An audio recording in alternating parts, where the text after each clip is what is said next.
Hi, this is Bobson. This is Bobdad for Bob's Movie Reviews. And today we're bringing you a review of a movie we watched recently on Blu-ray called We Are the Millers. I don't know if they did like a really bad advertising campaign, but I had never really heard of this movie. I heard recently after it came out on Blu-ray, and even then I didn't really hear about it. I kind of heard a little bit, but when it was in theaters I had never heard of it. When it was coming out on Blu-ray I had never heard of it. Had you heard of it at all? Well, I had heard something about it, but I never saw a trailer for it.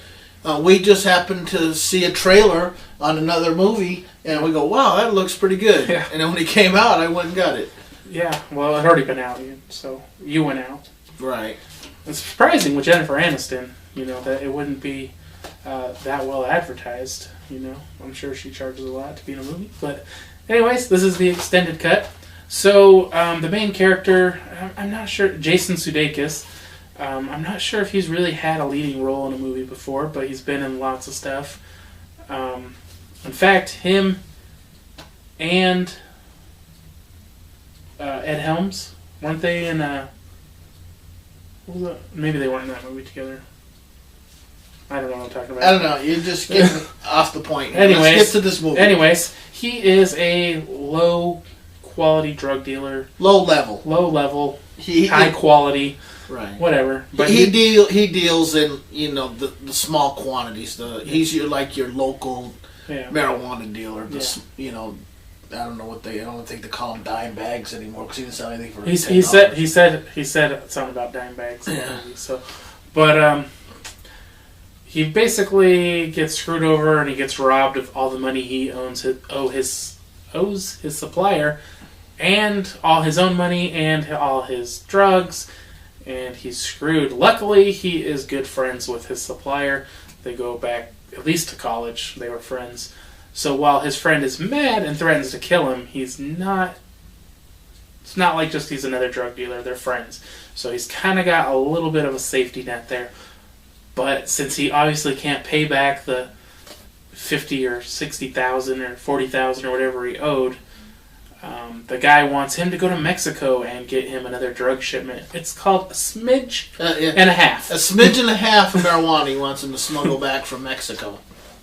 And so he basically, he doesn't want to do it, but he doesn't really have a choice because the guy's going to kill him if he doesn't do it. And he's going to pay him $100,000 for doing it, plus take away the $40,000 he owes him. And he sees a family in a RV who are parked illegally, and a cop tells them that they can't park there. And then once the cop realizes it's a family, he's all nice. So comes with this idea, well, I need a family. Unfortunately, I don't think he really has any friends or anything. So he ends up hiring Jennifer Aniston to be his wife, and then a boy to be his son and a girl to be his daughter. So that way they can sneak right through customs. Well, in this movie, Jennifer Aniston is a stripper, which is a plus. That was a good part of the movie. She happened to be his next door neighbor too. Her name is Rose. Yeah. Well, yeah. Not her real name. Her fake name. But this is a good movie. There's laugh. I even heard this guy laughed, and he can't deny it. He liked it too. I thought this movie was hilarious. It's kind of more raunchy humor. It's just them on their trip from Mexico. I mean, most of the trip is from Mexico back to Colorado. They run into... can't think of his name. You talk while I look for his name. No, they run into Nick Offerman from Parks and Rec, and he ends up being a DEA agent. And they're just kind of... They're just trying to get back without getting arrested, and they end up having... 2 tons of pot or something?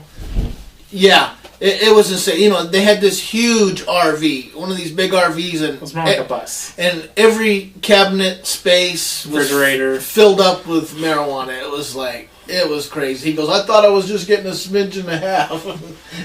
So basically, even though it is this raunchy, dirty humor, it's kind of got like a love story and a, family element and kind of all these things that are kind of more family friendly, but this movie's obviously not family friendly. But it's a good story. I like the story. The characters were good, and they kind of learn along the way. I really enjoyed this. I think it's a great movie, a funny movie. Right. It was very funny. The things that happened to them was crazy, and what turned out when they did get the pot and they were left, well, they actually stole another drug dealer's pot load, so he wasn't very happy. Alright, so for score on this, I think I'm going to give it an 8 out of 10. I thought it was really good, and really nothing to complain about. No, I'm going to give it a 9. I liked it, laughed most all the way through it, and it was very well done. I hope you enjoyed this review. If you did, be sure to give it a thumbs up, and we will see you next time.